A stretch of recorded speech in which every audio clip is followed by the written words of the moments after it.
మీ business ఏదైనా మీ ఊర్లో promotion చేయాలంటే అది సుమన్ టీవీతోనే సాధ్యం. ఇప్పుడే సంప్రదించండి.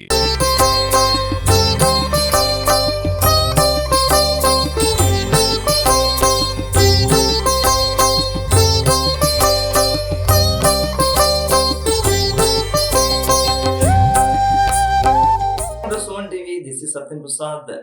చిత్తూరు జిల్లా పూతలపట్టు నియోజకవర్గం ఐరాల మండలం కాణిపాకం స్వయంభూ వరసిద్ధి వినాయక స్వామి దేవస్థానంలో ప్రతి 15 రోజులకు లేదా 20 రోజులకు ఒకసారి హుండీ ఆదాయం లెక్కింపు చేయడం అనేది ఆనవాయితీగా వస్తుంది.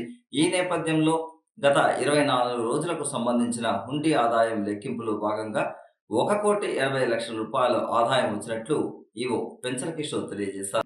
ఇందులో భాగంగా బంగారం 27 గ్రాములు, అదేవిధంగా వెండి 961 గ్రాములు వచ్చినట్లు కూడా తెలియజేశారు.